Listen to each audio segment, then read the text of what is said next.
اب جناب جب یہ لشکر وہاں پہنچا اور وہ غساسنہ بنو غسان کو بھی پتہ چلا تو ان کا جو سردار تھا حارث، اس نے روم کے بادشاہ کو لکھا کہ ہماری مدد کرو۔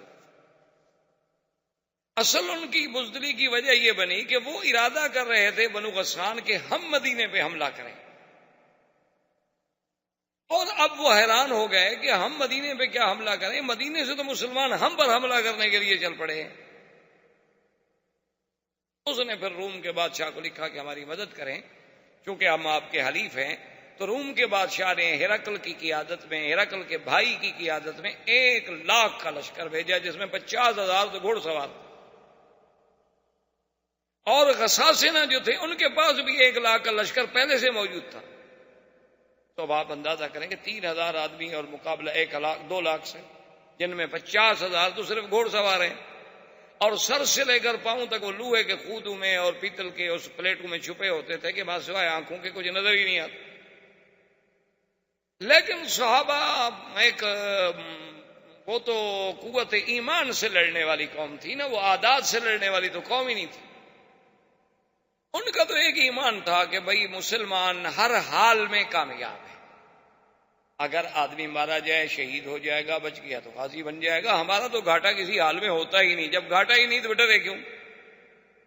ڈرتا تو وہ ہے نا جی کہ اگر مر گیا تو یہاں بھی آگ لگائیں گے اور آگے بھی جہنم کی آگ ہے، وہ تو ڈرے کہ بھی یہاں بھی بہت ذرا پیار کریں گے تو ذرا لکڑی قیمتی رکھ دیں، بڑا آدمی مر جائے گا تو سندل کی لکڑی میں جلا دیں، لیکن جلائیں گے آگ سے۔ تو جب ہم نے اپنی ابتدا خود آگ سے کی ہے تو آگے تو آگ ویسے تیار ہے۔ ان کو تو بڑا مسئلہ ہوتا ہے، وہ تو بڑے گھبراتے ہیں، ڈرتے ہیں کہ اب کیسے کریں، مریں۔ لیکن ایک مسلمان کے دماغ میں تو یہ ہوتا ہے کہ ٹھیک ہے جی، مر گئے تو 1,00,000 کے اور بچ گئے تو 1,25,000 کے، کیا ہے، غازی بن جائیں گے، اور مر گئے شہید ہو گئے۔ اور شہید کا مقام اتنا بلند ہے کہ اللہ فرماتا ہے کہ شہیدوں کو مردہ بھی نہ کرو۔ تو اب جب یہ لشکر وہاں پہنچا تو سب سے پہلے پرچم حضور صلی اللہ علیہ وسلم کے حکم پر حضرت زید نے لیا،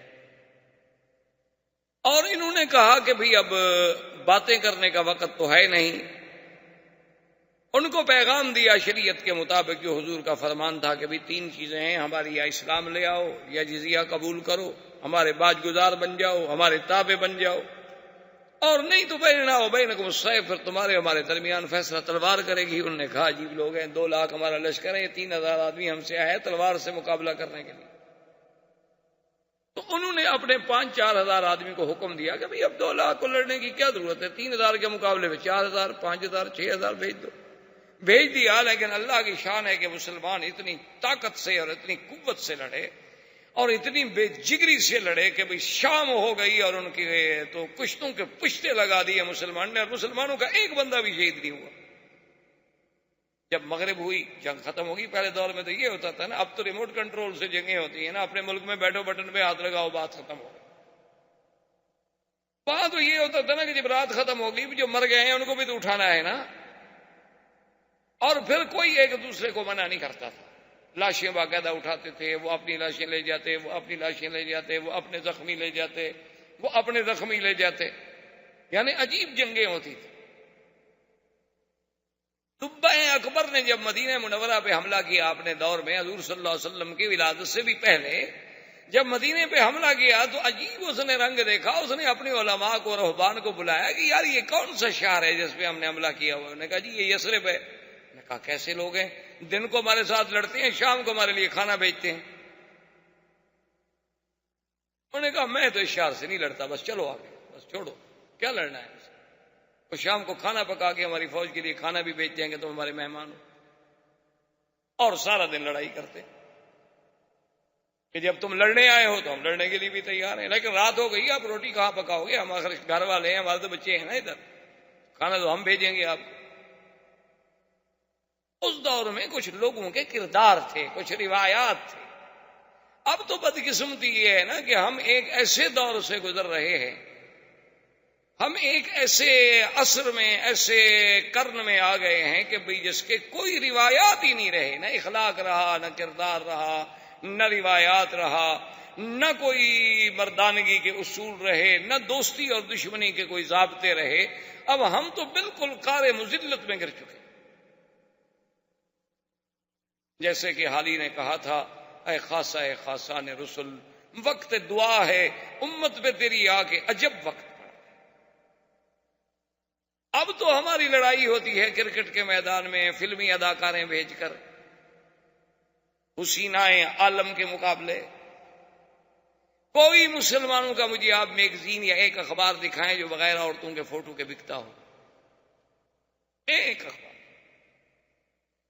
اور قدرت کی بات دیکھیں کہ ایک صفحے پر روضہ رسول اللہ کا منظر ہوگا اور حضور پاک صلی اللہ علیہ وسلم کی سیرت ہوگی اور کعبۃ اللہ کے دروازے کا منظر ہوگا، اور پچھلا صفحہ کھولو تو اس میں عورتوں کے فوٹو، اندر کھولو تو فلموں کے اشتہار ہوں گے۔ یہ کون سا مسلمان ہے؟ ہم کیا ہو گیا ہے کہ مسلمان ہو کر وہ عورتیں جو فلموں میں کام کرتی ہیں وہ یہ کہتی ہیں کہ ہم مسلمانوں کی عزت ہیں؟ ہماری عزت اب طوائف ہیں اور کنجر رہ گئے۔ موسیقی ہمارے ہاں عبادت بن چکی ہے۔ کیا ہو گیا ہے میں سمجھ، لیکن اس زمانے میں کچھ کردار تھا۔ تو خیر جناب شام ہو گئی، دوسرے دن پھر لڑائی ہوئی، مسلمان نے پھر جناب مارا اور کچھ مسلمان بھی شہید ہوئے، لیکن بہت تھوڑے سے۔ 6 دن تک متواتر قتال، اتنا شدید قتال کہ وہ رومی کہتی ہیں ہم نے دنیا میں ایسی لڑائی نہیں دیکھی، مسلمان کہتے ہیں ہم نے بھی ایسی لڑائی نہیں دیکھی۔ اتنا شدید قتال ہوتا ہے۔ اور اسی اثنا میں اب دیکھیں مقام نبوت اور شان نبوت کے حضرت زید رضی اللہ تعالی عنہ شہید۔ اب حضور تو مدینہ منورہ میں ہے اور جنگ موتا میں۔ حضور نے مسجد نبی میں بیٹھ کے فرمایا صحابہ زید شہید، انا للہ و انا الیہ راجعون۔ حضرت زید شہید ہو گئے، اب پرچم جعفر نے اٹھایا۔ حضرت جعفر رضی اللہ تعالیٰ عنہ اتنی بے جگری سے لڑے کہ دشمن نے ہاتھ مارا تلوار کا اور آپ کا دایاں ہاتھ کٹ گیا، آپ نے بائیں ہاتھ میں پرچم لے لیا۔ دوسرے نے تلوار کا وار کیا، آپ کا بایاں ہاتھ کٹ گیا تو آپ نے اپنے سینے کے ساتھ اس کو لگا لیا کہ پرچم نہ گرے محمد الرسول اللہ صلی اللہ علیہ وسلم۔ اتنے میں تلوار لگی، حضرت جعفر کی یہ کتف جو تھی یہاں تک نیچے سے کٹ گئی، حضرت جعفر بھی شہید ہو گئے۔ حضور صلی اللہ علیہ وسلم نے دوسری نماز میں جب حرم تشریف لے آئے تو آپ نے فرمایا استشہد جعفر، میرا جعفر بھی شہید۔ اور حضور حضرت جعفر کے گھر میں تشریف لے گئے اور ان کے بچوں کو بلایا اور سینے سے لگا رہے ہیں، چمٹا رہے ہیں، پیار کر رہے ہیں۔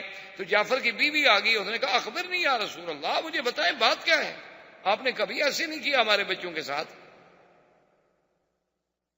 حضور نے فرمایا یا بنت استشہد جعفر، جعفر شہید ہو گیا۔ فبقى رسول حضور صلی اللہ علیہ وسلم، اور حضور صلی اللہ علیہ وسلم نے فرمایا انی اریت، میں دکھلایا گیا ہوں کہ اللہ نے اس کو یاقوت کے دونوں ہاتھ بنا دیے ہیں اور وہ پروں کے ساتھ فرشتوں کے ساتھ جنت میں پرواز کر رہے۔ حضرت جعفر کے بعد عبداللہ ابن رواحہ نے پرچم لیا، عبداللہ ابن رواحہ بھی شہید۔ اس کے بعد ایک صحابی نے پرچم ویسے پکڑا کچھ دیر کے لیے اور سامنے حضرت خالد بن الولید آ گئے، اور یہ اسلام کا پہلا سریہ ہے، پہلا مارکہ ہے جس میں خالد مسلمانوں کی طرف سے شریک ہوا۔ 5 مہینے تو ہوئے تھے ابھی آپ کو اسلام لائے ہوئے۔ خالد بن الولید رضی اللہ تعالیٰ عنہ کو اس نے کہا کہ دیکھو میں نے تو پرچم ویسے پکڑ لیا ہے، میں تو کوئی کمان کرنا نہیں جانتا، مہربانی کرو اب مسلمانوں کا پرچم تم لو۔ اس نے کہا دیکھو حضور پاک نے 3 کا نام لیا تھا، میرا تو نام ہی نہیں لیا۔ اس نے کہا اس کا مطلب یہ تھوڑا ہے کہ تمہارا بھی نام لیتے، اب کسی نے تو آخر اس پرچم کو لینا ہے نا۔ تو خالد بن الولید نے پرچم لے لیا اور جنگ روک دی اور وہ پیچھے ہٹ گئے، مسلمان پیچھے ہٹ گئے۔ حضرت خالد نے غور کیا، تدبر کیا کہ ہمارے پاس تو 2500 آدمی رہ گئے ہیں اور ان کا اگر ہم نے 2500 بھی مار دیا ہو تو 2 لاکھ میں کتنی کم ہو گئے ہیں۔ خالد بن الولید جو تھے رضی اللہ تعالی عنہ، یہ بطل من نبطال الاسلام، اور خدا کی شان ہے کہ جب حضور شام کو عشاء کی نماز کے لیے مسجد میں تشریف لے آئے تو حضور کے چہرے پہ ایک بڑی عجیب سی خوشی تھی، اور آپ نے فرمایا مسلمانوں میرے تو 3 جرنیل جو تھے شہید ہو گئے، لیکن اب اس بندے نے پرچم اٹھایا ہے الذی سیف من سیوف اللہ، جو اللہ کی تلوار ہے، اب اس کے ہاتھ میں پرچم، اب مسلمانوں کو کوئی شکست نہیں دے سکتا۔ اور اسلام میں یہ دو مجاہد گزرے ہیں، بطل اسلام گزرے ہیں، ایک خالد بن ولید اور ایک حضرت زبیر بن العوام۔ یہ دو آدمی تھے جو دونوں ہاتھ میں تلوار پکڑ کے دشمن سے مقابلہ کرتے تھے، ورنہ کوئی دنیا کا بہادر کبھی دو ہاتھ سے نہیں لڑتا، ہمیشہ ایک ہاتھ سے لڑتا ہے۔ ایک ہاتھ میں ڈھال ہوتی ہے یا ترس ہوتی ہے یا گھوڑے کی لگام ہوتی ہے۔ یہ دو آدمی تھے صرف جنہوں نے کبھی ایک ہاتھ میں تلوار نہیں پکڑی بلکہ دونوں ہاتھوں میں تلوار لے کے مقابلہ کرتے تھے۔ اور خالد بن ولید کا ماشاءاللہ اتنا قد بھی اتنا اونچا تھا کہ گھوڑے پہ بیٹھتے تو پاؤں ویسے زمین کو لگا لیتے تھے، طویل القامات۔ خالد بن الولید نے یہ کیا، اس نے اپنی فوج کو بدلا، کیونکہ اس زمانے میں اس طرح اصول ہوتا تھا کہ ایک ہوتا تھا میمنہ، دائیں ہاتھ میں فوج رہتی تھی، ایک میسرہ بائیں ہاتھ میں، ایک مقدمہ، ایک مؤخرہ اور ایک قلب، ایک آگے ایک پیچھے اور ایک درمیان۔ تو حضرت خالد بن ولید نے یہ کیا کہ جو میمنہ پہ تھے وہ میسرہ پہ لے آیا، جو میسرہ پہ تھے وہ میمنہ پہ لے آیا، جو مقدم میں تھے وہ مؤخر پہ لے آیا، جو مؤخر میں تھے وہ مقدم پہ لے آیا، اور سب کے پرچم بھی بدل دیے۔ اب جب صبح ہوئی تو رومیوں نے دیکھا، انہوں نے کہا جاءہم المدد من المدینہ، تو مدینے سے فوج اور آ گئی، ہم تو پہلے 3000 سے نہیں لڑ پا رہے تھے، یہ دیکھو پرچم بھی نئے ہیں اور یہ آدمی تو ہم نے کل نہیں دیکھے، یہ تو اور لوگ آ گئے۔ خالد بن ولید نے حکم دیا اور نعرہ تکبیر کہہ کے اتنی زور سے حملہ کیا کہ خالد کہتے ہیں کہ اس دن میرے ہاتھ سے 10 تلواریں ٹوٹ گئیں، مارتے مارتے قتل کرتے کرتے تلواریں ٹوٹ جاتی تھی، وہ پھینک دیتا تھا اور لے لیتا، تو وہ ٹوٹ جاتی تھی وہ پھینک دیتا تھا میں اور لے لیتا، اتنا مارا نا جی کہ اب ان میں افراتفری پھیل گئی، وہ دوڑے بھاگے، 2 لاکھ آدمی 3000 کے آگے بھاگ رہا۔ جب انہوں نے بھاگنا شروع کیا تو خالد نے آرڈر کیا اپنی فوج کو کہ پیچھے آؤ پیچھے آؤ پیچھے آؤ، ہٹو۔ اب میں نے کہا خدا کے بندے کیا کرے، وہ بھاگ رہے ہیں۔ اس نے کہا وہ بھاگتے بھاگتے بھی رک گئے تو ہم سے زیادہ ہیں، کوئی عقل کرو، اب پیچھے آؤ اور ہٹو، واپس چلو مدینہ۔ اپنی فوج کو سالم لے جانا بھی تو بڑی بات ہے نا۔ حضرت خالد بن ولید اپنی فوج کو پیچھے ہٹاتے رہے۔ اچھا، ان کو اللہ پاک نے اتنا روب ڈال دیا تھا خالد کا کہ انہوں نے حملہ کرنے کی ضرورت نہ کی، افراتفری میں بٹ گئے، اس کے بعد جمع ہوتے رہے، 2-3 دن لگے، 2-3 دن میں قافلہ مدینہ منورہ تو بہت دور نکل گیا۔ جب صحابہ کو پتہ چلا کہ مسلمان تو ہزیمت کھا کے واپس آ رہے ہیں تو انہوں نے کہا فرارون فرارون، یہ لوگ ہیں جو بھاگ کے آ رہے ہیں دشمن کے مقابلے پہ۔ عورتوں نے کہا کہ ایسا کرو کہ اگر ہمارا خاوند بھاگ کے آ رہا ہے اور یہ بات سچی ہوگی تو میں اپنے گھر کا دروازہ نہیں کھولوں گی، بزدل آدمی میرا خاوند ہو۔ پہلے لوگ جو تھے وہ تو شجاعت اور بہادری کو عزت سمجھتے تھے، عورتیں بھی۔ جب بالکل مدینہ منورہ پہنچے حضور نے فرمایا نہیں، انہم لیسو فراری، وہ فراری نہیں ہے بل انہم کرارون، وہ تو پیچھے ہٹ کے پھر حملہ کرنے والے لوگوں میں ہیں، وہ بھاگ کے نہیں آ رہے ہیں۔ کیا کہہ رہے ہیں؟ 2500 کے لشکر کو صحیح سلامت دشمن کے منہ سے چھڑا کے واپس لے آنا کو مذاق ہے؟ تو خیر یہ لشکر واپس آ گیا، اور اسی اثناء میں حضور صلی اللہ علیہ وسلم نے غزوہ ذات السلاسل کے لیے بنی قضاء پر حملہ کرنے کے لیے آپ نے عمرو بن العاص کو قائد بنایا، حکم دیا کہ ان پہ حملہ کریں۔ عمرو بن العاص جب چلے تو خدا کی شان دیکھو کہ عمرو بن العاص امیر ہیں اور حضرت ابو بکر بھی اس جنگ میں ساتھ ہیں، لیکن ان کو حضور نے امیر نہیں بنایا۔ حضرت عمر بھی ساتھ ہیں، ان کو بھی امیر نہیں بنایا، وہ تابع ہیں عمرو بن العاص کے۔ امتحان ہوتے تھے کبھی اللہ کے رسول کے حکم کی کیسے اطاعت ہوتی۔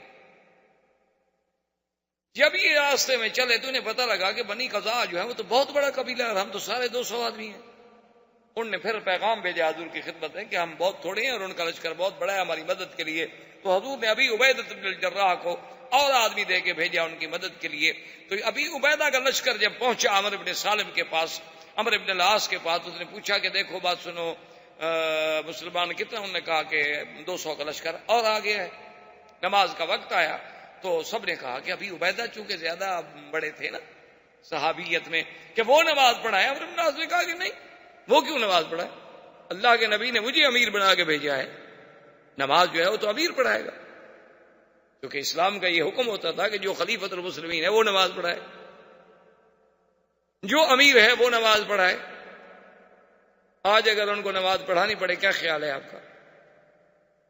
جن نے خود زندگی میں نہ پڑھی ہو تو پڑھائیں گے کیسے؟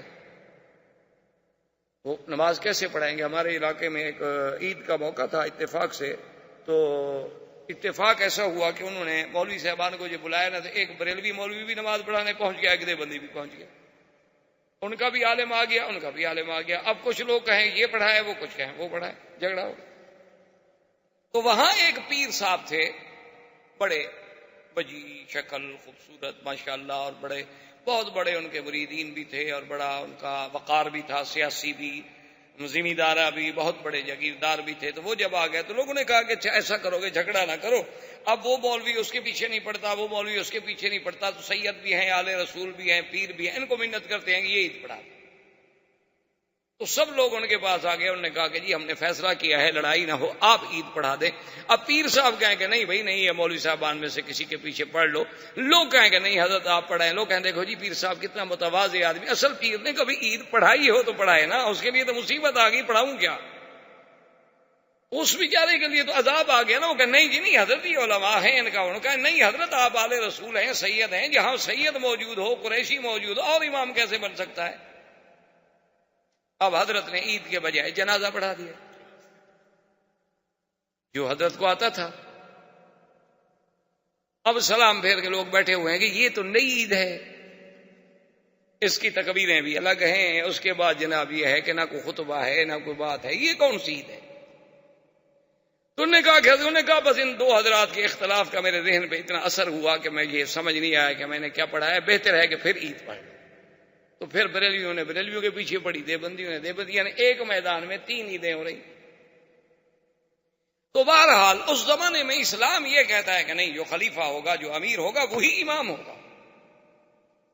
اب عمرو بن العاص مصلی پہ آ کر لوگوں نے کہا خدا کے بندے، تم شان میں چھوٹے ہو، عمر میں چھوٹے ہو، اسلام میں چھوٹے ہو، ابی عبیدہ ہیں، ابو بکر ہیں۔ انہوں نے کہا حضور نے امیر مجھے بنایا ہے کہ تمہیں بنایا ہے؟ انہوں نے کہا امیر آپ کو بنایا۔ انہوں نے کہا پھر مصلی پہ میں کھڑا ہوں گا، پڑھے اللہ اکبر، سب نے نماز پیچھے پڑھی۔ حضرت عمر کو بات ناگوار گزری، چھوٹا آدمی ہے۔ اب راستے میں چلے تو اتنی شدید سردی تھی، اللہ معاف کرے، کہ ایسے حالات ہو گئے کہ صحابہ شدت سردی سے کانپ رہے ہیں، اور خطرہ ہو گیا کہ اللہ معاف کرے کہ وہ آدمی سردی سے مر نہ جائیں۔ تو حضرت عمر نے کہا امیر سے کہ مہربانی کرو، قافلہ روکو اور حکم دو آگ جلانے کا۔ اس نے کہا نہیں، آگ کوئی نہیں جلا سکتا، میں امیر ہوں، حکم میرا چلے۔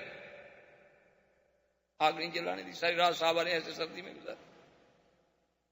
اچھا خدا کی شان ہے، انہیں خود غسل کی ضرورت ہو گئی تو انہیں تیمم کر لیا، اور فجر کی نماز پڑھانے کے لیے مصلی پہ بھی آ گئے۔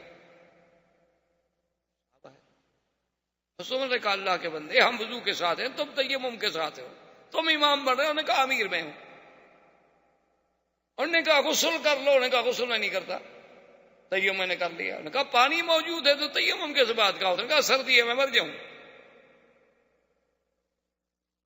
تیمم کے ساتھ نماز پڑھائی، جب مصلی پہ کھڑے ہوئے صحابہ پھر پیچھے کھڑے ہو گئے۔ ابھی امیر کی اطاعت تو کرنی ہے، حضور کا حکم ہے، نماز ہو نہ ہو، جو اللہ رسول کا حکم ہے ہم نے تعمیل کرنی ہے، نہیں ہوگی تو قضا کریں گے۔ اب کیا کریں، امیر جو کہے گا کریں گے تو صحیح ہے۔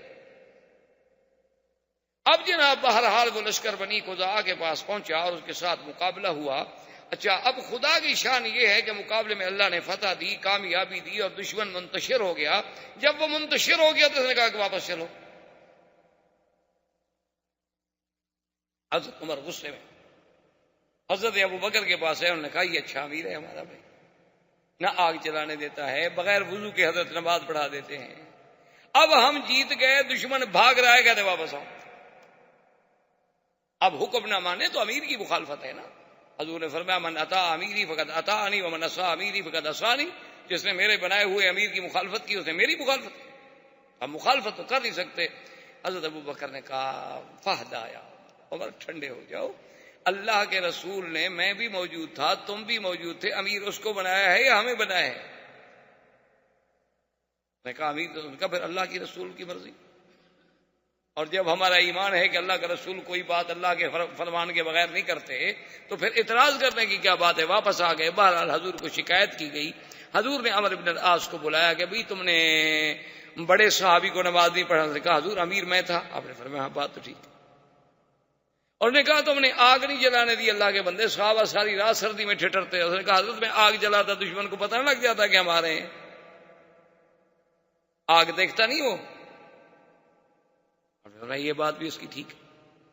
اس نے کہا اچھا پھر یہ ہے کہ تم نے تیمم کر کے نماز پڑھا دی، پانی موجود تھا۔ اس نے کہا آپ فرماتے ہیں کہ اپنے آپ کو ہلاکت میں نہ ڈالو، حضرت اتنی سردی میں اگر غسل کرتا میں تو مر جاتا، تو امیر کیسے بنتا؟ آپ نے فرمایا یہ جواب بھی اس کا ٹھیک۔ جب حضور نے فرمایا کہ اچھا جب بنو قزاع پہ تم نے قابو پا لیا، وہ فرار ہو گئے اللہ کے بندے، تم نے اپنے لشکر کو حکم دے دیا کہ واپس مدینے چلو۔ اس نے کہا حضور ان کی مدد کے لیے فلاں جگہ سے لشکر چل پڑا تھا، اب اگر ہم رکتے تو ہم پہ حملہ کر کے کامیاب ہو جاتے، ہم جیت گئے، ان کو شکست دی، خیریت سے مدینے بھی آ گئے۔ اس نے فرمایا بھی بات تو اس کی ٹھیک ہے۔ حضور نے اس کی ساری باتیں تسلیم کر لی اور حضرت عمر اور صحابہ سے کہا کہ بھئی بات اس کی بالکل صحیح ہے، اور وہ جو کچھ کہہ رہا ہے کہہ صحیح رہا، تو لہٰذا اس کی بات جو ہے مان۔ اسی اثنا میں حضور صلی اللہ علیہ وسلم نے ایک سریے کو بھیجا، اعرابی تھا، ایک بدو تھا، اس کے ساتھ اعرابی تھے، صفا تھے، بڑے بہادر لوگ تھے، انہوں نے بھی اسلام کے خلاف حملہ کیا تھا۔ اب خدا کی شان ہے کہ 300 کا لشکر ہے اور صحابہ کے پاس کھانا ختم ہو گیا، کھانے کو کوئی چیز نہیں ہے، بڑے پریشان ہیں، دعا کرتے ہوئے سمندر کے کنارے کے قریب آئے تو دیکھا کہ ایک ٹیلا جیسے پڑا ہوتا ہے، کہ چلو دیکھیں کہ آگے ہے تو مچھلی۔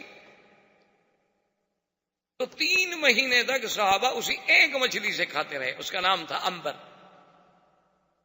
یہ آج کل جو بازاروں میں امبر ملتا ہے نا، اتنے امبر، اصلی امبر جو ہے یہ مچھلی کے قے کرتی ہے، اور وہ سمندر میں تیرتا ہوا دریاؤں کے کنارے پہ آتا ہے، تو وہ جاننے والے لوگ اس کو پکڑ کے لے آتے ہیں۔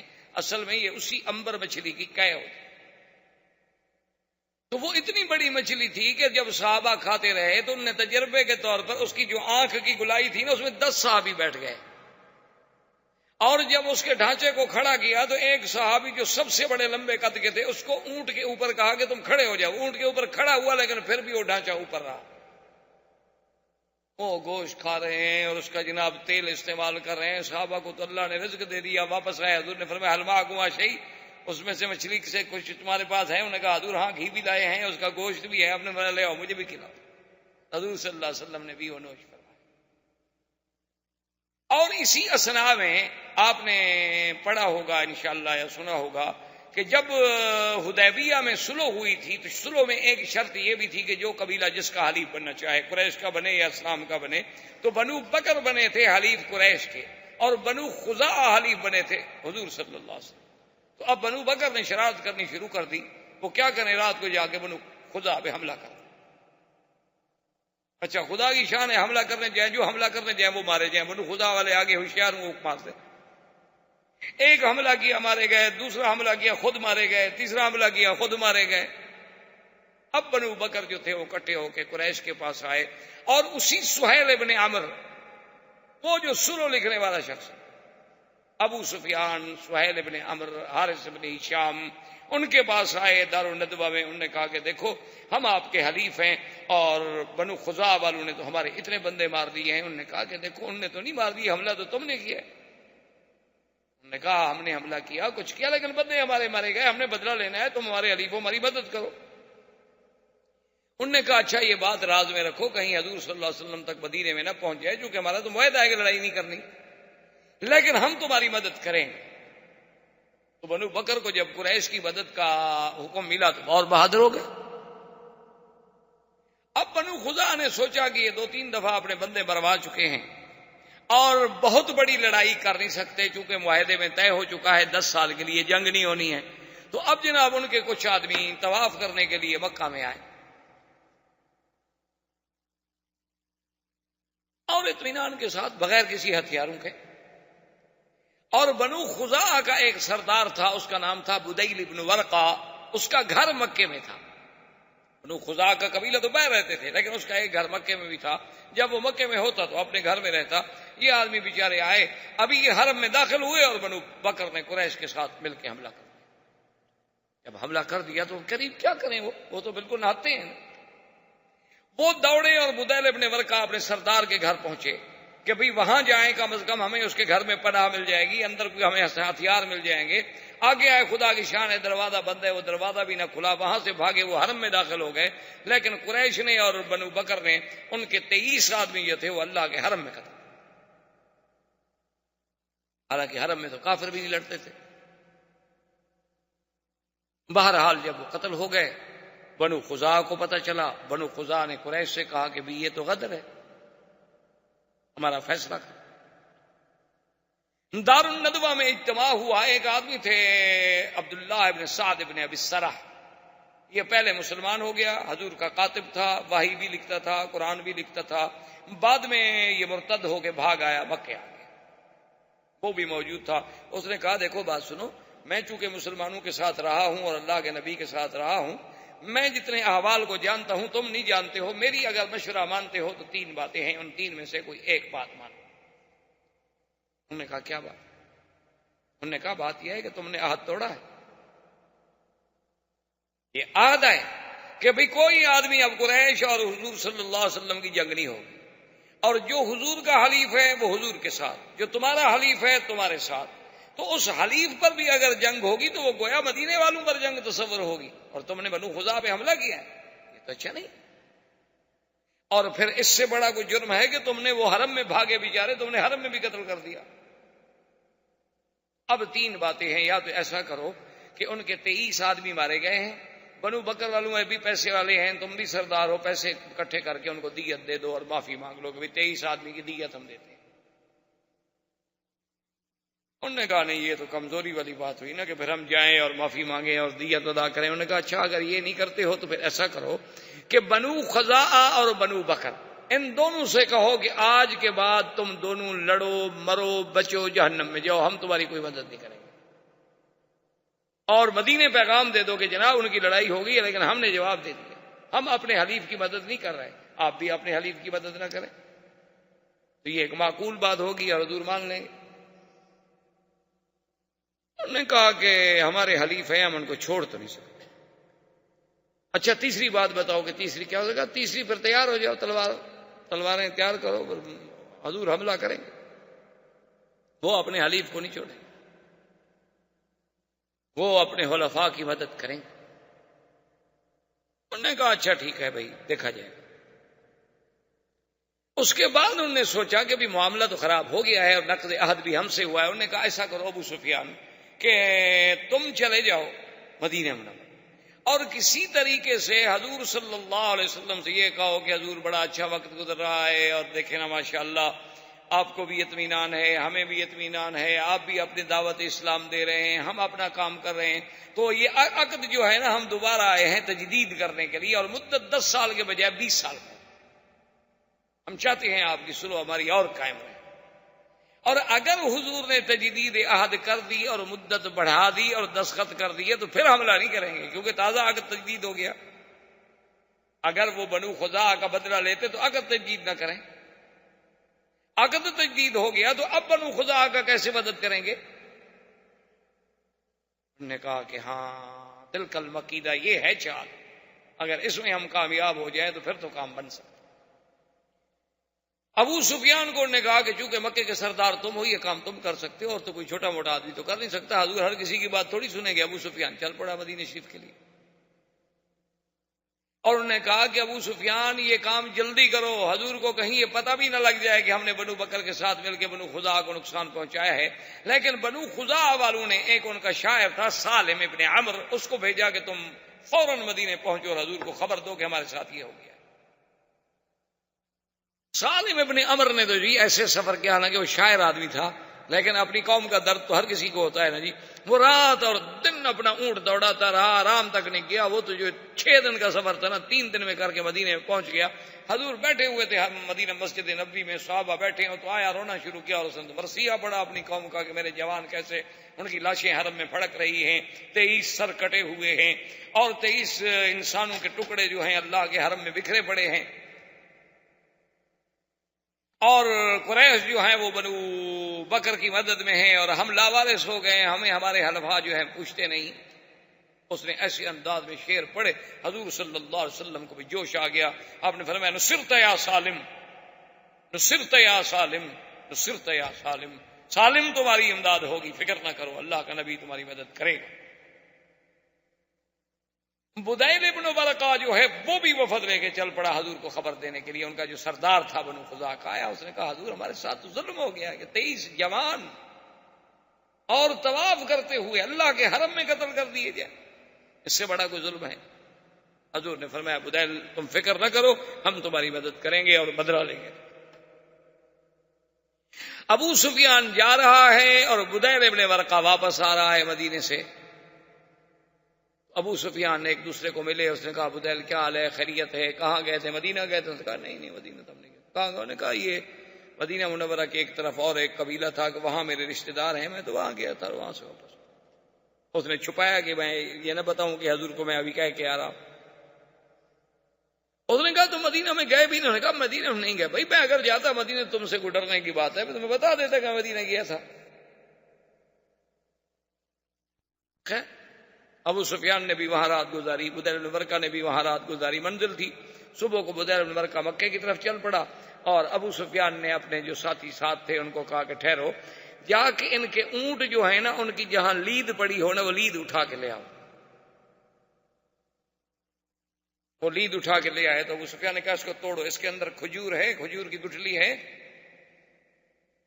جب توڑا تو کھجور کی گٹھلی نے کہا ہاں بدیل بن ورقہ مدینے گیا تھا، کھجوریں صرف مدینے والے اونٹوں کو کھلاتے ہیں اور کوئی قبیلہ نہیں کھلاتا، چونکہ ان کے پاس کھجور بہت ہوتی ہے اونٹوں کو بھی کھلا دیتے ہیں۔ اس کا مطلب ہے کہ حضور کو اطلاع پہنچ گئی۔ اب یہ نہیں ہے کہ میں اندھیرے میں رکھ سکوں، حضور کو پتہ چل گیا ہے کہ بنو بکر نے کیا کیا۔ خیر بہرحال اس نے کہا کہ اب حل کوئی نہیں، اب سیدھا تو مجھے نہیں جانا چاہیے مدینہ منورہ میں حضور کی خدمت میں، پہلے ایسا کیوں نہ کروں کہ میں اپنی بیٹی کے گھر ام حبیبہ کے گھر میں جاؤں اور اپنی بیٹی جو ہے وہ حضور کی بیوی ہیں، امہات المومنین ہیں، ان کو تیار کروں کہ کوئی تھوڑی سی فضا تو ہموار کرے نا حضور سے بات کرنے کی۔ ابو سفیان سردار تھا، سمجھدار آدمی تھا۔ جب آیا ام حبیبہ نے سلام کیا، استقبال کیا، اور وہاں جو ایک فراش کیا ہوتا تھا، ایک ٹاٹ کا ٹکڑا تھا جو حضور کے لیے بچھایا جاتا تھا، وہ بچھا ہوا تھا، اس پہ بیٹھنے لگا ابو سفیان تو اس نے جلدی جلدی سے فراش چھیپ اٹھا لیا، جلدی سے کھینچا اور لپیٹ لیا۔ ابو سفیان نے دیکھا اچھا کیونکہ یہ فراش اصل میں پرانا ہے اور کم قیمت ہے اور یہ مکے کے سردار کے نیچے بچھانے کے قابل نہیں ہے، اس لیے اٹھا رہی ہو تاکہ کوئی اور اچھا فراش میرے لیے بچھانا چاہتی ہے۔ اس نے کہا نہیں، ھذا فراش رسول اللہ وانت نجس۔ اس نے کہا یہ میرے مدنی محمد مصطفیٰ کا بستر ہے اور تم مشرک ہو، پلید ہو، اللہ کے نبی کے بستر پہ نہیں بیٹھ سکتے۔ آج ہماری بیٹیوں میں بھی اسلام کی ایسی غیرت ہے، جنہوں نے مونالیزا اور ڈیانا پڑھنی ہو اس میں کیا غیرت آئے گی بھائی؟ وہ تو وہی سیکھیں گی نا جو کچھ ان کا کردار تھا، وہ بھی وہی سیکھیں گے کہ ہوٹلوں میں کیسے رہتے ہیں، گاڑیوں میں کیسے جاتے ہیں، شراب کیسے پی جاتی ہے، شیمپین کے دور کیسے چلتے ہیں، انہوں نے تو پھر وہی سیکھنا ہے نا جن کی وہ متبع ہیں، جن کی اقتداء کر رہی ہیں۔ ام حبیبہ ہے، اس نے کہا ام حبیبہ اصابک شر من بعدی، مجھ سے دور ہو کر تیرا اخلاق بھی بگڑ گیا۔ اس نے کہا اخلاق کی بات نہیں، اب تمہارے اور ہمارے درمیان میں اسلام اور کفر کی دیوار ہے، میں سب سے پہلے حضور سے پوچھوں گی، ورنہ تو میرے گھر میں بیٹھ بھی نہیں سکتے، کھانا بھی نہیں کھا سکتے، رہ بھی نہیں سکتے جب تک مجھے حضور اجازت نہ دے۔ تو مشرک ہو ہم مسلمان ہیں، اب باپ بیٹی کا کیا رشتہ؟ حضور کی خدمت میں حضور نے فرمایا سلی تمہارا باپ ہے، احترام کرو، کھانا کھلاؤ، دعوت دو۔ یہ ٹھیک ہے، کافر ہے تو کافر ہے، تمہارا تو باپ ہے نا۔ خیر بہرحال اس کے بعد ابو سفیان آیا، حضور سے ملا، حضور نے فرمایا ہاں ابو سفیان ما جاء بک، کیسے آیا؟ اس نے کہا حضور آپ کا اور ہمارا ماشاءاللہ دیکھیں کیسا خوبصورت وقت گزر رہا ہے، اور بڑی تمام قبائل مطمئن ہیں اور لوگ مطمئن ہیں، اللہ کا کعبہ آباد ہے، ہم بڑے مزے میں ہیں، آرام سے تجارت ہو رہی ہے، اور آپ کی دیکھیں بادشاہوں کو، ہرقل کو بحرین میں، عمان میں، ہر جگہ دعوت جا رہی ہے، ہم اس لیے آئے ہیں کہ عقد تجدید فرما دیں اور مدت بھی 10 سال کے لیے بڑھا دیں، ہم تو اس لیے حاضر ہوئے ہیں۔ حضور نے فرمایا لا نخون ولا نغدر یا ابی سفیان، ابو سفیان ہم نہ تو کبھی خیانت کرتے ہیں اور نہ اپنے عہد میں کبھی غدر کرتے ہیں، اب یہ عہد تجدید نہیں ہو سکتا۔ انہوں نے کہا حضور کیا کہہ رہے ہیں، کمال ہے آپ کی، ہمارے تو کوئی شکایت نہیں ہے۔ اس نے کہا ما فعلتم ببنی خزاعہ، ابو سفیان تم نے بنو خزاعہ کے ساتھ کیا کیا، اللہ کے حرم کا بھی لحاظ نہیں کیا اور پھر عقد بھی تجدید کرانا چاہتے ہو۔ جان کے تو پاؤں کے نیچے زمین نکل گئی۔ اس نے کہا اب کیا ہو سکتا، حضور کو تو پورا پتہ ہے۔ ابو سفیان بھاگا حضرت ابو بکر کی خدمت میں، کہا ابو بکر انت سید القوم، تم بھی تو سردار، افعل خیرا لک الشرف الى آخر الدہر، ابو بکر مہربانی کرو تم معاہدے پہ صلح کے دستخط کر دو، حضور نہیں کرتے نہ کریں، تم بھی تو سردار ہو نا، تم بھی تو مسلمانوں کے بڑے ہو، تمہارا قریش پہ احسان ہو جائے گا صلح، اور قیامت تک یاد کیا جائے گا کہ ابو بکر صلح کن آدمی تھا کہ چلو اللہ کے نبی نے نہیں مانا۔ کہا ابو سفیان کیا کہہ رہے ہو، حضور نے دستخط نہیں کیے میں کر دوں، کیا کہہ رہے ہو، عقل سے بات کرو۔ فذهب الى عمر، حضرت عمر کی خدمت میں آ گیا۔ حضرت عمر نے کہا یہی بڑی بات نہیں کہ میں تمہیں کچھ نہیں کہہ رہا۔ حضرت عمر نے کہا مجھ سے تم معاہدے پہ دستخط کرانے آئے ہو، میرا یہی احسان نہیں مانتے ہو کہ میں نے صبر کیا ہوا ہے، تمہیں دیکھ رہا ہوں اور کچھ نہیں کہہ رہا، ورنہ میری تو تلوار تڑپ رہی ہے، تم مجھ سے معاہدہ کرانے آئے ہو حضور کے خلاف۔ ابو سفیان تمہارا ہمارا عہد اگر نہ ہوتا نا، اور تم ہمارے پاس مدینے میں نہ ہوتے، آج مہمان قاصد سفیر ہو، بس مہربانی کرو میری آنکھوں کے سامنے سے چلو۔ حضرت عثمان کے پاس آئے، حضرت عثمان نے جواب دے دیا، حضرت علی کے پاس آئے، حضرت علی نے جواب دے دیا، بی بی فاطمہ کے پاس چلے گئے، انہوں نے کہا بی بی فاطمہ آپ بھی تو بنت رسول اللہ ہیں، آپ اس معاہدے پہ دستخط کر دیں۔ انہوں نے کہا انما امرأ یا ابی سفیان، عقل کی بات کرو، میں عورت ہوں، عورتیں کبھی معاہدہ کرتی ہیں۔ اس نے کہا اچھا یہ چھوٹا جو ہے کون ہے، اس نے کہا حسن میرا بیٹا ہے، اس نے کہا چلو یہ دستخط کر دے، اس نے کہا 4 سال کا بچہ ہے حسن، اس نے کہا ایسے ایک لکیر مار دے، میں قریش والوں کو تو کہہ سکوں نا کہ چلو حضور کے بیٹے نے دستخط کر دیا، حضور نے نہ صحیح، حضور کا بیٹا تو ہے نا۔ اس نے کہا ابو سفیان تمہارا دماغ تو نہیں چل گیا، کیا کہہ رہے ہو، یہ چھوٹا سا بچہ شروع کر دے۔ فرجا، اب ابو سفیان ناکام، انہوں نے کہا کہ بس اب میرا جو وہ طریقہ تھا نا، میرا مقصد یہ تھا نا کہ اگر کوئی ایک صحابی بھی دستخط کر دیتا تو اب باہر کے قبائل تو نہیں جانتے نا کہ حضور پاک نے دستخط کیے ہیں یا قبیلے نے یا کسی ابو بکر عمر عثمان نے دستخط کیے، میں تو شور کر دیتا نا کہ صحابہ نے دستخط کر دیے، معاہدہ ہو گیا، اور اس کے بعد معاہدہ توڑ رہے ہیں۔ بہرحال ابو سفیان واپس آ گیا، اور حضور صلی اللہ علیہ وسلم نے سیدہ عائشہ صدیقہ رضی اللہ تعالی عنہا کو حکم دیا کہ تجہزی عائشہ، میرے لیے سامان تیار کر۔ حضرت ابو بکر آئے، دیکھا بی بی عائشہ حضور کی زریں ہیں، حضور کی تلواریں ہیں، حضور کا سامان صاف کر رہی ہیں، تیار۔ اس نے کہا الا این یا عائشہ، کیا تیاری ہو رہی ہے؟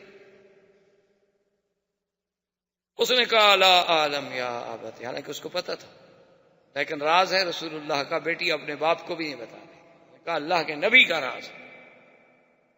انہوں نے کہا ابا جان مجھے نہیں پتا۔ حضور صلی اللہ علیہ وسلم نے بڑے بڑے صحابہ کو حکم دیا کہ بھی تیاری کرو، لیکن یہ کسی کو پتا نہیں کہ کہاں جانا۔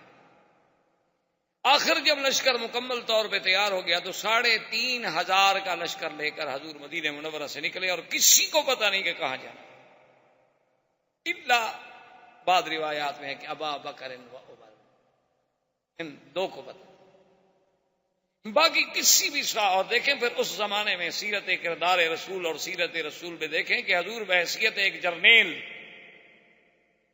حضور نے حکم دیا کہ جتنے راستے مکے اور مدینے کے جانے والے، جتنے سڑکیں ہیں ظاہر کی، خفیہ، چوری کی، پہاڑوں کے اندر کی، سب پر اپنی سیکورٹی عمر اپنے حراس پہرے دار لگا دو، جو مدینے آنا چاہے اس کو مت روکو، آنے دو، اور جو مدینے سے نکلنا چاہے اور کہیں جانا چاہے اس کو پکڑ لو، اس کو نہ جانا۔ مقصد یہ تھا کہ جو باہر سے مدینے آ رہا ہے تو آ جائے اپنا کام کرے، لیکن جو مدینے سے نکل رہا ہے وہ کہیں مکے والوں کو جا کے بتا نہ دے کہ لشکر تیار ہو کے آ رہا ہے۔ سارے راستوں پہ حضور نے پہرے بٹھا دیے، اور اسی اثنا میں حضور پاک نے فرمایا یا علی، حضرت علی حاضر نے فرمایا زبیر بن العوام نے کہا حاضر یا رسول اللہ، انہوں نے فرمایا فاتوا روضۃ خاخ فإن بها ضعینۃ ومعها کتاب، کہ فلاں خفیہ راستے سے روضہ خاخ پہ پہنچو جلدی، وہاں ایک اونٹنی پہ ایک عورت جا رہی ہے، اس کے پاس ایک خط ہے جو مکے والوں کے پاس لے کے جا رہی ہے ہمارے خلاف، اس عورت کو بھی اور خط کو برآمد کر کے پیش کرو۔ حضرت علی اور حضرت زبیر العوام نے اپنے ساتھی لیے اور گھوڑے دوڑائے اور دوڑ پڑے، اور وہ اونٹنی پہ جا رہی تھی، یہ گھوڑوں کا سفر تھا ماشاءاللہ، اور پھر گھوڑے دوڑانے والا بھی زبیر اور حضرت علی ہو، تو گئے تو اسی جگہ روضہ خاک پہ وہ اونٹنی پہ جا رہی ہے، ایک اور جا کے پکڑا، عقیفی ٹھہر جاؤ۔ یہ عورت بھی طوائف تھی، اناق اس کا نام تھا۔ جیسے بت پرستی بہت پرانی ہے نا، اسی طرح طوائف پرستی بھی بہت پرانی ہے، یہ بھی ابتدا سے ہے۔ تو اس کا نام اناق تھا، اور یہ بظاہر مدینہ منورہ میں آئی تھی مدد لینے کے لیے، حتیٰ کہ حضور کی خدمت میں بھی آ گئی۔ حضور نے فرمایا تم ادھر کیا کر رہی ہو؟ اس نے کہا رسول اللہ قتل رؤساء قریش، بڑے بڑے سردار جو تھے وہ تو بدر میں مارے گئے، اب ہم لوگ بھوکے مر رہے ہیں، کیا کریں، میں مدد کے لیے آئی ہوں، کیونکہ ہم لوگوں کو تو پیسہ سردار ہی دیتے تھے نا، وہ تو مر گئے۔ تو آپ نے کہا، حضرت نے کہا ماں کے کتاب تمہارے پاس ایک خط ہے؟ اس نے کہا لیس معی کتاب، میرے پاس کوئی خط نہیں۔ آپ نے فرمایا لا ماں کی کتاب، انہوں نے کہا لا میرے پاس کوئی خط نہیں۔ ہم نے کہا فتش، سامان کھولو، سامان کھولا، سارا سامان تلاش کیا، ایک ایک چیز ڈھونڈ نکالی، خط کوئی نہیں۔ زبیر ابن العوام نے کہا کہ حضرت علی اگر خط ہوتا تو کہاں ہوتا، بھی ہم نے اونٹ کی پلان تک دیکھ لی ہے، اس کی گٹھڑیاں دیکھ لی، سامان دیکھ لیا۔ حضرت علی نے کہا کیا کہہ رہے ہو؟ ماں کذب رسول، سرکار دو جہاں کو جبریل نے جھوٹ نہیں بولا، وما کذبنا رسول اللہ، اور نہ اللہ کے نبی نے ہم سے جھوٹ بولا، اس کے پاس خط ہے۔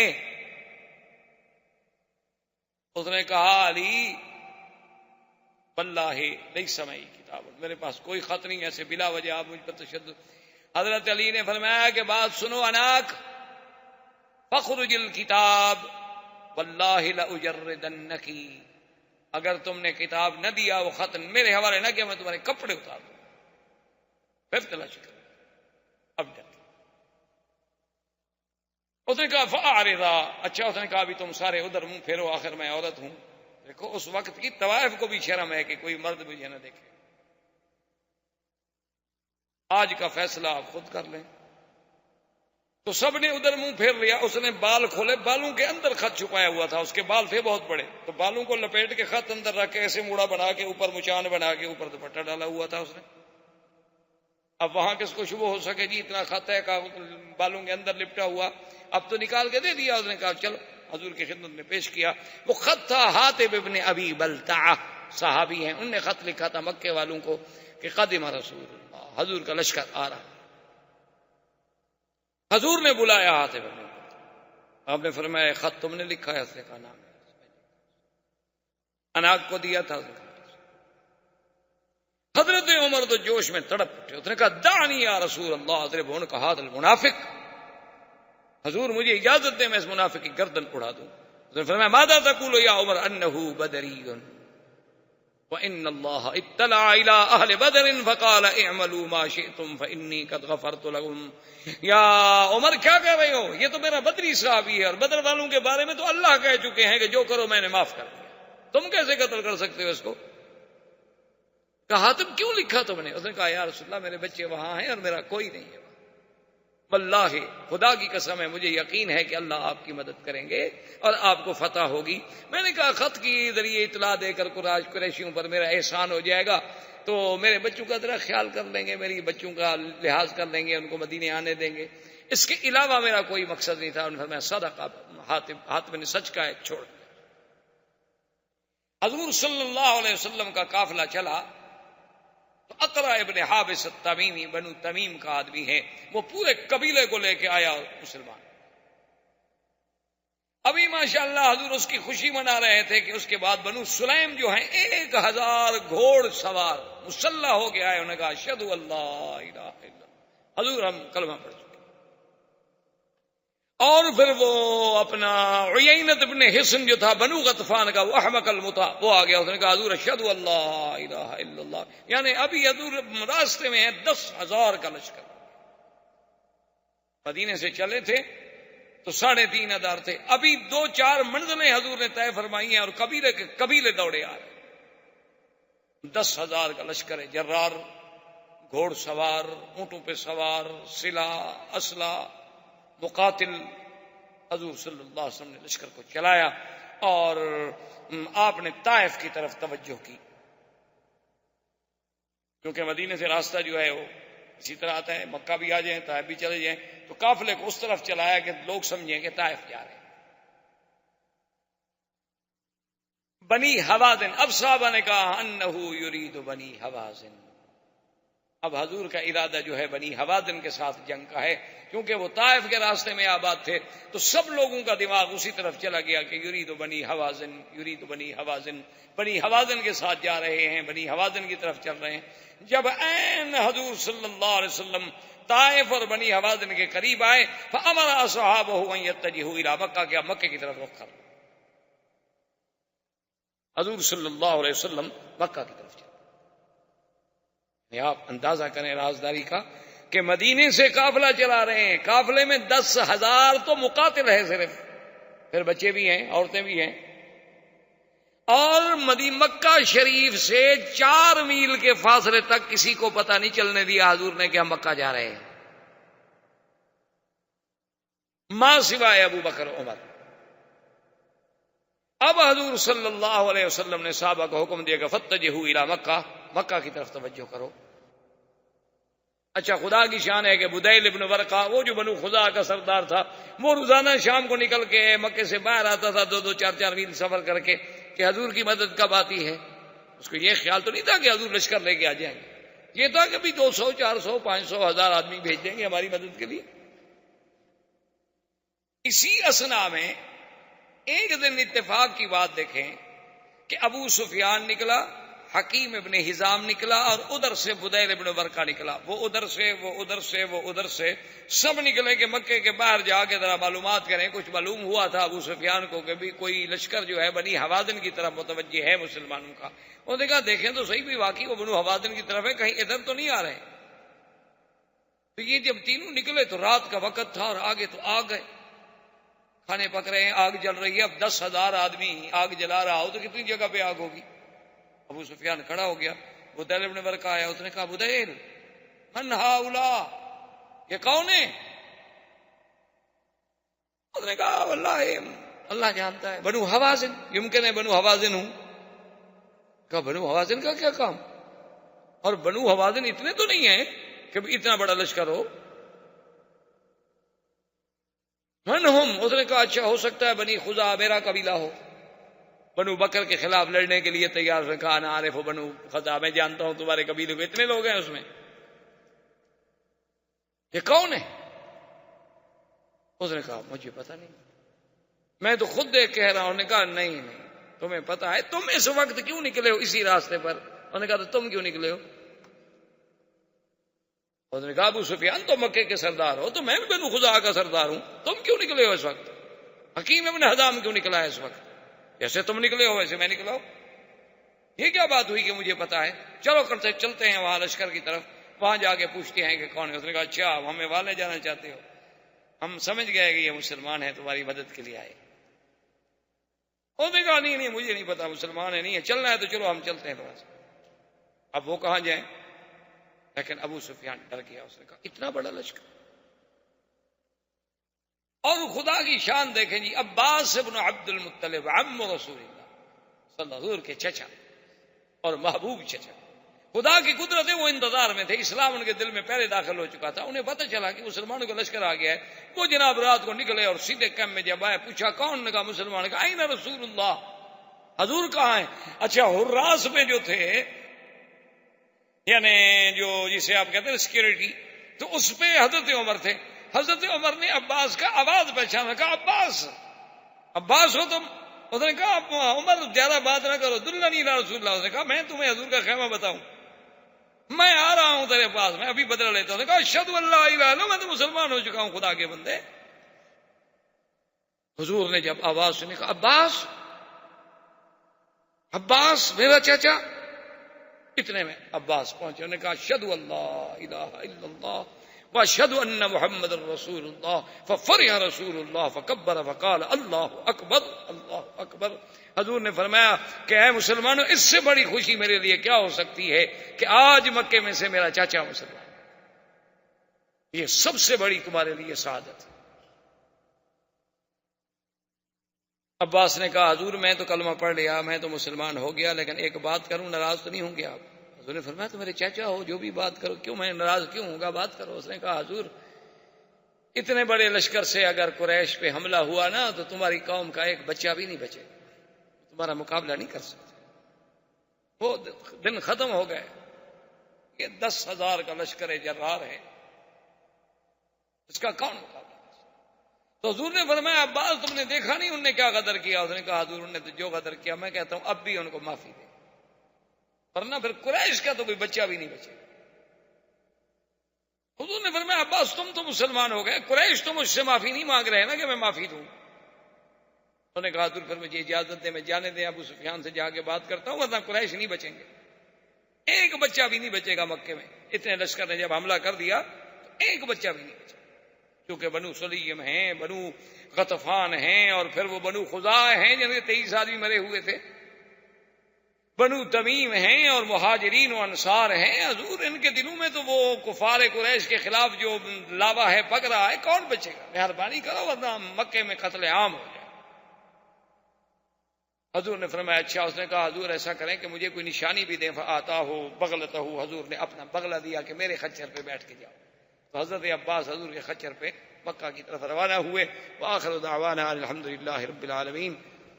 برادران اسلام، واجب الاحترام بزرگوں، دوستوں، بھائیوں، عزیز نوجوانوں، اس سلسلہ درس میں دروس سیرت پاک صلی اللہ علیہ وسلم کے ضمن میں اللہ تبارک و تعالی کی توفیق اور عنایت سے ہم نے ولادت طیبہ سے لے کر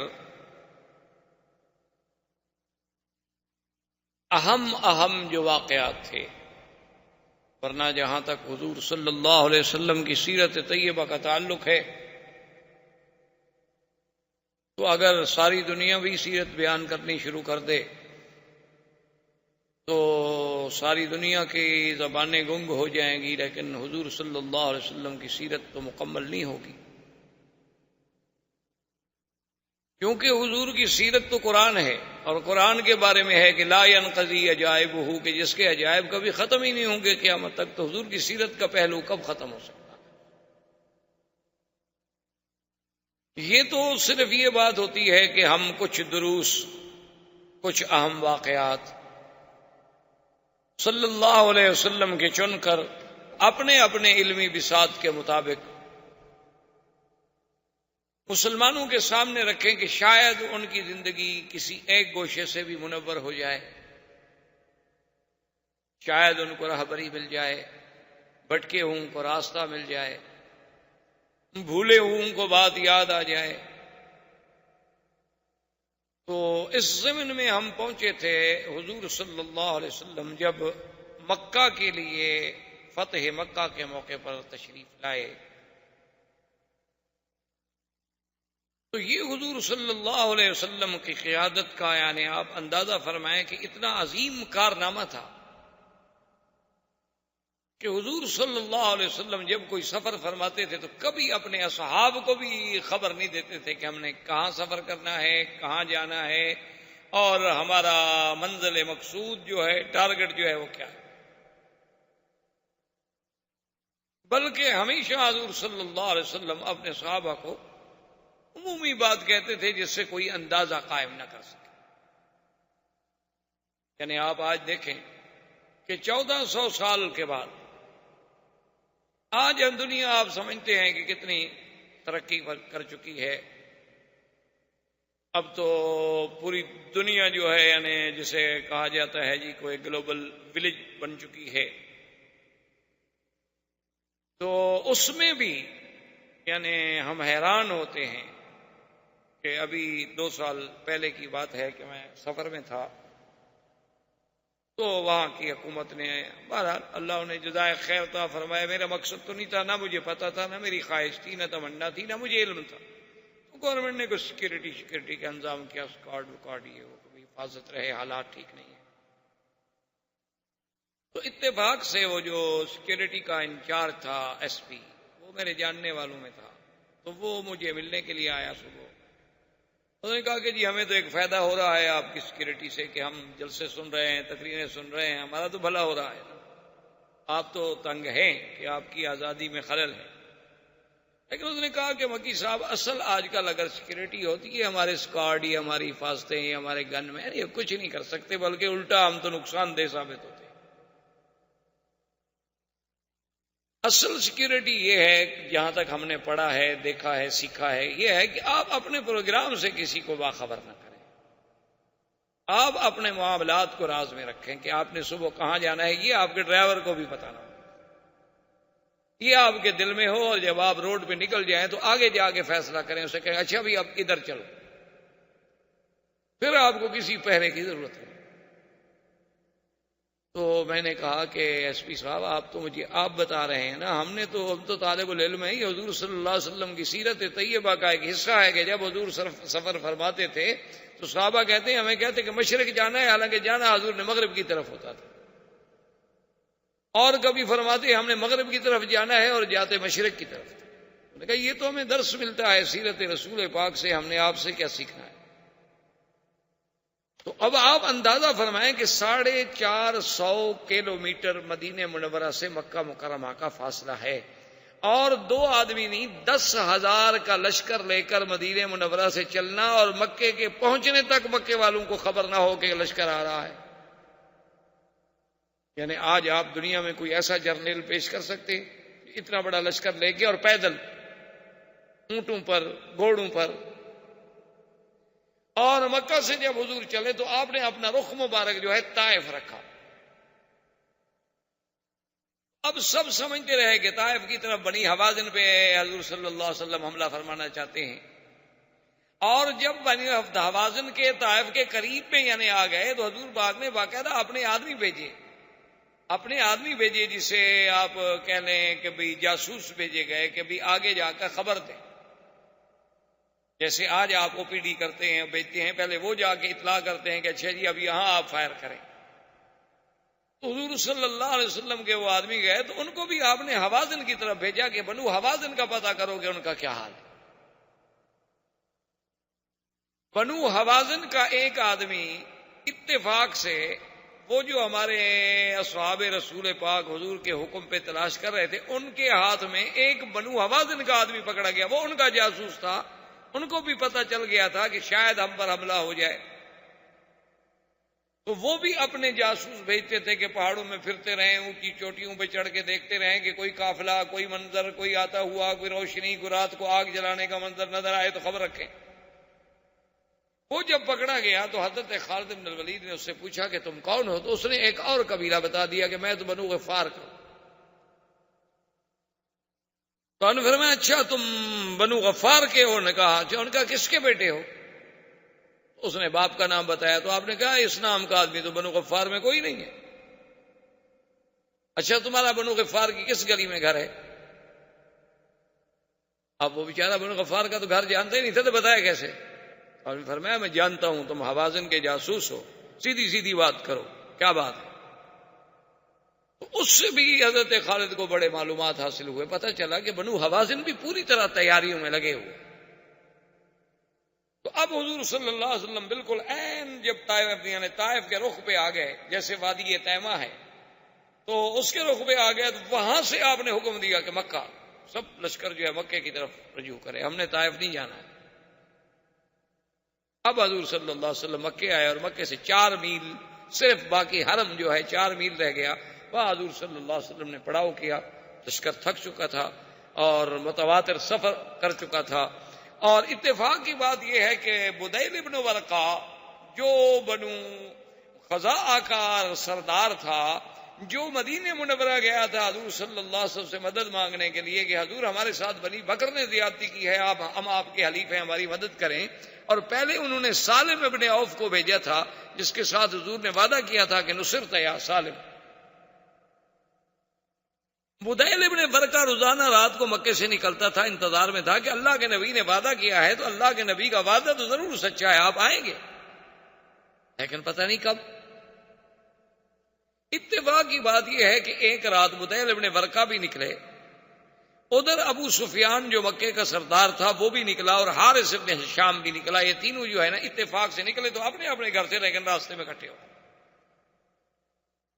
ابو سفیان نے پوچھا بدیل ابن ورقہ سے کہ کیسے چلے ہو، کہاں چلے ہو؟ تو بدیل ابن ورقہ نے کہا تمہیں پتا ہے کہ میرے قبیلے کے لوگ مارے گئے، بنو بکر نے حملہ کیا، تمہیں پتا ہے اللہ کے حرم میں میرے 23 جوان مارے جا چکے ہیں، ہم تو اب رات کو اپنی اپنی قوم کو دیکھنے کے لیے نکلتے ہیں۔ یکدم جب روشنیوں پہ نظر پڑی تو اس نے کہا کہ ما ہاؤلا من ہاؤلا، یہ کیا ہے؟ تو بدیل ابن ورقہ نے کہا ہو سکتا ہے میرے قبیلے کے لوگ ہوں، بنو خزاع ہوں۔ تو نے کہا نہیں، بنو خزاع کو میں جانتا ہوں، ان کا اتنا عدد نہیں ہے، ہاؤلا اکثر، یہ تو زیادہ ہے۔ اس نے کہا اچھا یہ بھی ہو سکتا ہے کہ بھائی یہ جو ہے بنو سلیم۔ انہوں نے کہا نہیں نہیں، وہی نہیں۔ انہوں نے کہا پھر یہ کون ہے؟ حارث ابن ہشام نے کہا ابو سفیان، معلوم یہ ہوتا ہے کہ ھذا محمد الرسول، یہ مسلمانوں کا لشکر۔ اس نے کہا کیسے ہو سکتا؟ اس نے کہا کیسے ہو سکتا ہے، بہرحال اب تو ہو گیا۔ بہرحال حضور صلی اللہ علیہ وسلم تشریف فرما تھے، فقدم عباس ابن عبد المطلب، حضرت عباس آئے اور آگے حضور سے ملے، اور آتے ہوئے اشہد اللہ الہ الا اللہ واشہد ان محمد الرسول اللہ۔ حضور نے فرمایا میرے صحابہ، خدا جانتا ہے کہ پتہ نہیں فتح مکہ کی مجھے زیادہ خوشی ہوگی یا عباس کے اسلام کی زیادہ خوشی، کہ عباس تو حضور کے چچا تھے، عم رسول اللہ صلی اللہ علیہ وسلم، عبد المطلب کا بیٹا۔ حضرت عباس جب اسلام لے آئے تو اب حضرت عباس بھی سردار تھے، عبد المطلب کے بیٹے تھے، آخر ان کا ابو سفیان سے سب سے رشتہ داری تھی۔ اس نے جب دیکھا کہ لشکر کا یہ عالم ہے کہ 10,000 لشکر، اور جس میں ماشاءاللہ یعنی کم 2,000 جو ہے وہ گھوڑ سوار ہے فقط بنو سلیم کا، تو عبد المطلب عباس نے اندازہ لگا، اس نے کہا کہ بھئی اگر یہ لشکر عنوتن یعنی قوت اور زور سے لڑائی سے مکے میں داخل ہوتا ہے تو پھر قریش کا کوئی بچہ بھی نہیں بچ سکتا۔ اس نے کہا کہ میں کوئی حل سوچوں۔ اس نے کہا حضور اچھا الحمدللہ میں مسلمان ہو گیا، مجھے اجازت ہے میں ذرا ابو سفیان سے بات کروں؟ حضور نے فرمایا ہاں بالکل بات کرو۔ عباس ابن عبد المطلب دوڑے اور سیدھے ابو سفیان کے پاس، نے کہا ابو سفیان حال علم تھا، پتہ لگا ہے تمہیں کیا ہو گیا؟ اس نے کہا ہاں میں نے رات دیکھا ہے بڑا لشکر ہے۔ اس نے کہا بڑا لشکر نہیں، 10,000 مقاتل ہیں فقط، 10,000 آدمی صرف وہ ہیں جنہوں نے جنگ لڑنی ہے، اور اندازہ کرو کہ 10,000 جو آدمی صرف فوج لے آ سکتا ہے تو پیچھے بھی تو آخر مسلمان ہیں نا۔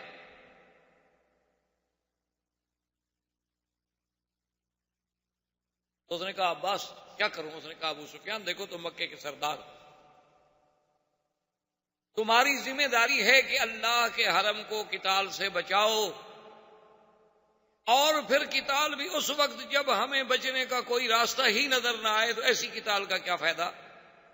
اور پھر تمہیں پتہ ہے کہ مسلمانوں کے دل میں غزوہ خندق کا داغ ہے، مسلمانوں کے دل میں ہمارا احد کا داغ ہے، مسلمانوں کے دل میں ہمارے ان کے حلیف جو ہیں بنو خزاع ان پر حملہ کرنے کا داغ ہے، وہ تو جلے بھنے ہوئے آئیں گے، وہ تو ہمارے بچے کو تہہ تہہ کر دیں گے۔ ان کا ماذا افعل؟ اس نے کہا ایک ہی حل ہے، چلو حضور کی خدمت، اب کوئی حل نہیں بچنے کا، اب ایک ہی ہے۔ حضرت عمر سیکیورٹی پہ ہیں اور عباس ابن عبد المطلب جو ہیں وہ ابو سفیان کو لے کے آئے، تو جب عمر کی نظر پڑی ابو سفیان پہ تو انہوں نے کہا اچھا راس الکفر امامی، آج کفر کا سردار جرأت کر کے مسلمانوں کے لشکر میں آ رہا ہے۔ عباس وہیں سے زور سے بولے، انہوں نے کہا عمر اجرتہ قد اجرتہ، میں اس کو پناہ دے چکا ہوں، وہ میری پناہ میں آئے، ہمیں حضور تک جانے دو، اگر حضور نے ہماری پناہ قبول کر لی ٹھیک ہے، ورنہ تم جانو پھر ابو سفیان جانو۔ حضرت عمر پیچھے آ رہے ہیں، اس نے جناب دوڑایا بغلا اور سیدھا حضور کے خیمے پہ آیا اور چیخا بون گا یا رسول اللہ کا اجر تو ابو سفیان، میں نے ابو سفیان کو پناہ دے دی ہے، پناہ دے دی ہے۔ برائی عمر پیچھے تلوار لے کے آ رہا ہے۔ حضور نے فرمایا کہ عباس جس کو تم امان دے چکے ہو اس کو ہماری بھی امان۔ عباس جس کو امان دے دے اس کی امان میں توڑ سکتا ہوں؟ ابو سفیان آ گیا اور اس نے دیکھا. حضور نے فرمایا ابو سفیان تم ابھی تک سوچ رہے ہو اسلام کے بارے میں؟ اب بھی تمہیں اسلام کی حقانیت کا پتہ نہیں چلا؟ اب بھی تمہیں سمجھ نہیں آئی کہ میں جو کچھ کہتا تھا وہ حق ہے؟ اب بھی تمہیں سمجھ نہیں آیا کہ تم جس کو ایک یتیم مکہ سمجھ کے مکے سے ہجرت پہ مجبور کر رہے تھے، آج اللہ نے اسے کیسے اپنی پوری قوت و طاقت کے ساتھ مکے میں بھیجا ہے؟ تمہیں یاد ہے کہ میں نے کہا تھا لیظہرہ علی الدین کلہ، اللہ میرے دین کو ہر دین پہ غالب کر دیں گے. کیا سوچ رہے؟ تو ابو سفیان نے کہا اشہد ان لا الہ الا اللہ واشہد ان محمد رسول اللہ، حضور میں مسلمان ہوں، میں کلمہ پڑھتا ہوں. لیکن محدثین نے لکھا ہے کہ اس وقت کلمہ تو ابو سفیان نے پڑھ لیا لیکن اسلام پوری طرح دل میں داخل نہیں ہوا.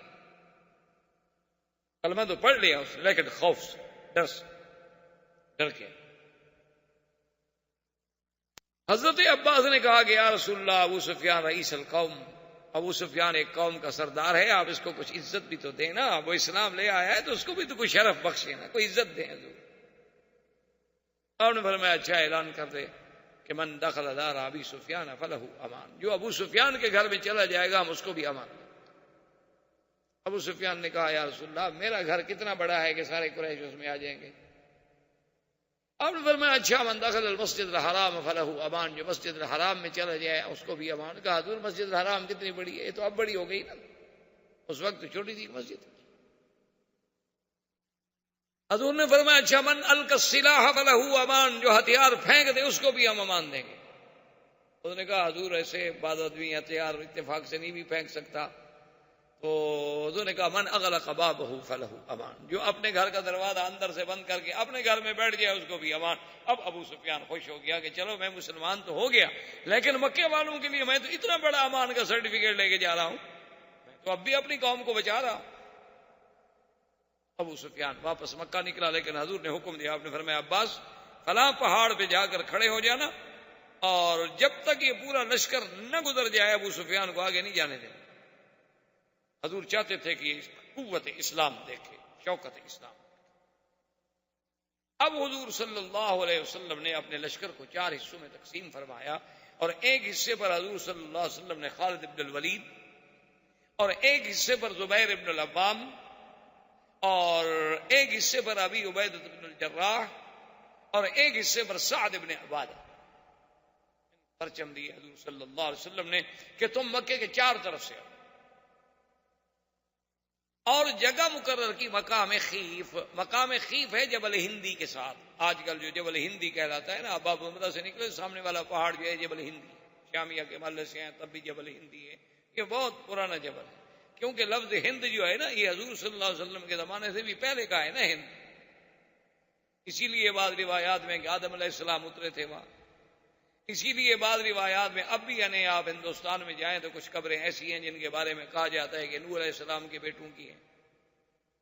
تو بہرحال یہ ہمالہ جو ہے اس کا نام بھی بعض لوگ کہتے ہیں کہ جودی پہاڑ ہے جس پہ نوح علیہ السلام کی کشتی آگے کھڑی ہوئی تھی. تو بہرحال یعنی یہ بات تو محقق ہے نا کہ ہند جو ہے یہ بہت ایک تاریخی مقام ہے، ایک تاریخی ملک ہے جس کی ایک تاریخ ہے. اور حضور صلی اللہ علیہ وسلم کے زمانے میں عطر عود جو ہے یہ ہند سے ہی آتا تھا، ہندوستان سے ہی آتا تھا عطر عود. اور اسی طرح تلواریں جو ہیں وہ بھی خاص طور پہ بن کے وہاں سے آتی تھیں سیف الہندی کے نام سے. اسی لیے ہمارے علماء نے جب شرک و بدعت کے خلاف ایک کتاب لکھی تو اس کا نام رکھا تھا المہند علی المفند. تو اس لیے ہند جو ہے اس کی ایک تاریخ. بہرحال تو اب جناب یہ ہے کہ بھئی، اور اس زمانے میں جو تجارت تھی نا جی وہ یہ تھی کہ بھئی ہند سے مثلا کشتیاں آتی تو وہ عدن آ جاتی، یمن کا جو حصہ ہے. پھر عدن سے صنعاء مال آ جاتا، صنعاء سے مکے آ جاتا. یا اسی طرح وہ کشتیاں جو ہیں جیسے آج کل جسے اسرائیل نے علاقہ قبضے میں لیا ہوا ہے یہ وہاں حیفا چلی جاتی، پھر شام بیت المقدس، اس طرح تجارت کا ایک سلسلہ ہوتا. تو حضور نے حکم دیا کہ بھی مقام خیف پر 4 لشکر جو ہیں نا جی 4 لشکر ہر طرف سے داخل ہوں اور جمع وہاں ہونا ہے. اور حضور نے فرمایا کہ دیکھو ہمارا مقصد جو ہے وہ اللہ کے گھر میں داخل ہونا ہے۔ آج آپ پوچھیں ان لوگوں سے جو کہتے ہیں کہ اسلام تلوار کے زور سے پھیلا، اسی لیے آج بھی مسلمان کے جو دشمن ہیں نا، یہود و نصارہ، یہودی، ہنود، یہود، وثنی، مشرک، کافر، آج بھی وہ یہی اعتراض کرتے، دیکھو جی سعودی عرب کے پرچم پر تو تلوار ہے نا، تلوار تلوار جی تلوار، یہ اسلام تو تلوار کے زور سے، دیکھو جی ان کا تو پرچم بھی تلوار۔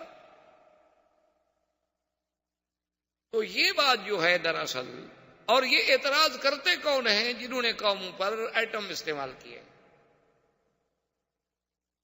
یعنی آپ اندازہ کریں یہ کتنی غدار قوم ہے۔ مرغی ذبح کرنے سے تو ان کو رحم آتا ہے کہ جی ایک جانور ہے، اس کو مسلمان بڑے ظالم ہیں جی، چھری سے ایسے ایسے ایسے کرتے ہیں، بس کرنٹ تو ختم ہو جائے یار، یہ بڑا ظلم ہے۔ یعنی مرغی کا تڑپنا تو ان کو ناگوار گزرتا ہے، لیکن کوسووا میں اگر مسلمان تڑپیں، البانوی عورتیں تڑپیں، عصمت دری ہو، کشمیر میں اگر 70,000 آدمی مار دیا جائے تو وہاں تو وہ جی نہیں، ایسا نہیں ہونا چاہیے۔ اور الٹا مسلمان کو کہتے ہیں کہ تم یہاں کیوں آ گئے، تم تو ادھر تھے۔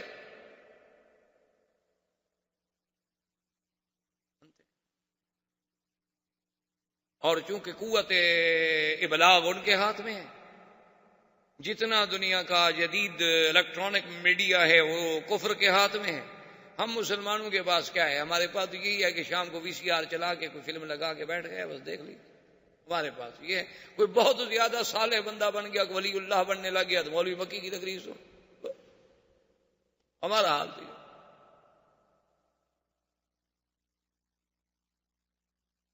یعنی عجیب انداز ہے۔ آپ اندازہ فرمائیں کہ ابھی آپ نے پڑھا ہوگا کہ اتنا ناٹو نے کتنے بم برسا دیے، کل 13 ٹینک ان کے تباہ ہوئے، ابھی باقاعدہ رپورٹیں پڑھ لیں۔ یعنی انہوں نے اپنے زیر نگرانی مسلمانوں کو مارا، تباہ کیا، نکالا، برباد کیا، باقاعدہ سرنگیں بچھوائیں، اب ان مسلمانوں کو واپس لا کے بقیہ جو ان کو اس طرح مار رہے ہیں۔ اور دیکھیں پیار کتنا ہے، ساتھ کہتے ہیں کہ بھائی البانوی مسلمانوں آپ کے ساتھ واقعی بڑی زیادتی ہوئی ہے، لیکن اب اگر وہ سرب آئے نا ان سے تم زیادتی نہ کرنا، ذرا پیار کا۔ اس کے باوجود بھی ہم کہتے ہیں کہ وہ کافر ہماری مدد کرے گا۔ اللہ اکبر۔ اور قرآن کھولیں تو تمہیں سمجھ آ جائے کہ قرآن کیا کہتا ہے۔ اللہ فرماتا ہے یبتغون عندہم العزہ، ان سے، کافروں سے تم مدد لے کے غلبہ حاصل کرنا چاہتے ہو، ان سے مدد لو گے، یہ آئیں گے تمہاری ٹیکنالوجی میں مدد کریں گے۔ ان العزت للہ جميعا، خبردار عزت میرے ہاتھ میں ہے، ان کے ہاتھ میں نہیں، اور یہ تمہیں عزت دیں گے۔ لا تتخذوا الکافرین اولیاء من دون المؤمنین، خبردار کسی کافر کو اللہ کے ایمان والوں کے سوا کبھی دوست نہ سمجھنا۔ ایبتغون عندہم العزہ فإن العزة للہ، یعنی آپ حیران ہوں گے، آپ ان کو بلائیں، آپ ان کو بتلائیں کہ کیا ایمان سے کہیں کہ بلال پہ جو ظلم ہوا، صہیب پہ جو ظلم ہوا، خباب پہ جو ظلم ہوا، عمار پہ جو ظلم ہوا، سمیہ پہ جو ظلم ہوا، مسلمانان مہاجرین حبشہ پہ جو ظلم ہوا، مہاجرین مدینہ پہ جو ظلم ہوا، پھر یعنی حضور مدینے چلے گئے، 450 میل دور چلے گئے، پھر چین نہیں لینے دیتے، پھر احد میں آگے لڑے، پھر خندق میں احزاب میں ساری دنیا کی فوجیں لے کے آ گئے۔ ایمان سے کہیں آج ان کو حق نہیں پہنچتا تھا کہ ایک ایک بچہ اڑا دیتے؟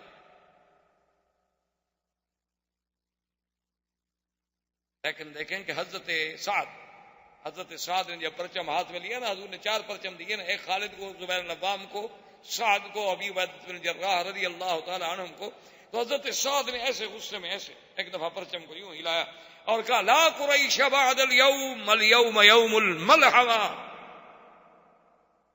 میں نے کہا صحابہ تیار ہو جاؤ، آج کے بعد قریش کا بچہ نظر نہیں آئے گا، اور آج دن ہے ہم اپنے خون کا بدلہ لیں گے۔ حضور نے فرمایا ٹھہر جاؤ، فرمایا پرچم واپس کر دو۔ یہ دین تلوار سے پھیلا ہے۔ حضور نے فرمایا سعد کیا کہہ رہے ہو، الیوم یوم الملحمہ نہیں، الیوم یوم المکرمہ، آج عزت کا دن ہے، تکریم کا دن ہے. الیوم یعز قریش، آج اللہ قریش کو عزت دیں گے، ذلت نہیں. ہم کسی کو ذلت دینے کے لیے تو نہیں آئے، ہم تو عزت دینے کے لیے آئے. واپس کرو پرچم. پرچم واپس کیا، لیکن دیکھیں حضور صلی اللہ علیہ وسلم کی فراست. آپ جانتے تھے کہ سعد تو انصار کا سردار ہے، اگر اس سے پرچم واپس لے لیا ہے ہم نے تو انصار کے دل پر تو چوٹ لگے گی نا. تو حضور نے فوراً اس کے بیٹے کو بلایا، کیسے اپنے سعد کو پرچم دے. سیاست مدن پر کتنی نظر تھی میرے نبی کی صلی اللہ علیہ وسلم. آج تو آپ دیکھتے ہیں نا، الیکشن کوئی ہار جائے یا ایک آدمی مر جائے میں نے، تو پھر جو سمجھدار پارٹی ہوتی ہے اس کے بیٹے کو ٹکٹ دیتی ہے، تاکہ پھر وہ ایشو بن جاتا ہے نا انتخاب میں کہ جناب وہ ان کا تو حق تھا نا جی، اس کا تو حق تھا نا جی، اس کا باپ ہی جناب پہلے ایم تھا نا، اب وہ مر گیا تو یہ تو سیٹ ان کی ہے جناب، اب یتیم سے چھیننا چاہتے ہیں یہ ظالم لوگ. تو سب سے بڑا ایشو وہ ہوتا ہے. یعنی 1400 سال کی ترقی کے بعد آپ یہ باتیں سوچ رہے ہیں، لیکن اللہ کے نبی کی وسعت نظر دیکھیں کہاں. حضور نے وہ پرچم دے دیا اور اس کے بعد حکم دیا اور فرمایا کہ دیکھو خالد، لڑنا نہیں. من القى السلاح فله امان، جو ہتھیار ڈال دے امان. من اغلق بابه فله امان. من دخل دار ابی سفیان فله امان. من دخل المسجد الحرام فله امان. آپ نے فرمایا جو ابو سفیان کے گھر میں داخل ہو امان، مسجد میں داخل ہو امان، ہتھیار پھینک دے امان، اپنے گھر کا دروازہ بند کر دے امان، بوڑھے کو امان، عورت کو امان، بچے کو امان. الا عشرتن، فرمایا صرف 10 آدمی ہیں جن کو امان نہیں ہے، باقی سب کو. اور آپ نے فرمایا صحابہ ولو انہم وجدتم واللکین تحت استار الکعبۃ فاقتلوہم، اگر وہ 10 آدمی کعبۃ اللہ کے خلاف کے نیچے بھی گھس جائیں تو پھر ان کو وہیں بھی قتل کرنا ہے، ان کو پناہ نہیں. ان میں کون تھا؟ ایک اکرم ابی جہل کا بیٹا، اور ایک صفوان ابن امیہ، اور ایک عبداللہ ابن سعد ابن ابی السرح، اور ایک ہند زوجت ابی سفیان، ابی سفیان کی بیوی جس نے حضرت حمزہ کا کلیجہ چبایا تھا. حضور نے فرمایا ان کو نہیں. یہ تو اگر کعبہ شریف کے غلافوں کے نیچے بھی چھپ جائیں ان کو وہی مار دیں. اب سارے کافرے بڑھ رہے ہیں، امان امان امان امان، تو سارے مکے میں امان امان ہو گئے. صرف خالد ابن الولید جو ہیں یہ جس طرف سے آ رہے تھے، اس لڑکا وہ علاقہ شاید ابھی آپ لوگوں نے مکے میں رہتے ہوئے دیکھا ہو، جس کو ابھی آپ شیب عامر کہتے ہیں. جب آپ یعنی غزہ میں جائیں آگے جفالی سے پھر آپ رائٹ پہ جائیں تو شیب عامر سے جب آپ جائیں گے تو آگے علاقہ ہے ملاوی جسے کہتے ہیں. اس ملاوی کے تلے سے جب چڑھائی سے آپ اترے نا تو یہ جگہ ہے، اس کا نام ہے خندمہ. اس جگہ پر جب آئے تو اکرمہ نے کیا کیا کہ 20 25 50 آدمی اکٹھا کر کے وہ اسی علاقے میں کھڑا گیا. اس نے کہا کہ دیکھو جی بات سنو، حضور نے امان دے دی ہے، یا جو کوئی ہم تو لڑیں گے یا قتل ہو جائیں گے، یا کم از کم ہم زندگی میں جاگتے ہوئے نہیں دیکھ سکتے اپنی آنکھوں کے ساتھ کہ اللہ کا نبی مکے میں داخل ہو جائے. چلو زیادہ سے زیادہ مر جائیں گے اور کیا ہم لڑیں. تو وہ 50-100 آدمی لے کے وہیں کھڑے ہو گئے. اکرمہ اچھا خدا کی قدرت ہے ادھر سے خالد آئے، آگے وہ ہتھیار لے کے کھڑا. احباب کرام، اس کے بعد اب آپ اس مبارک سلسلے کی CD نمبر 26 سماعت فرمائیں.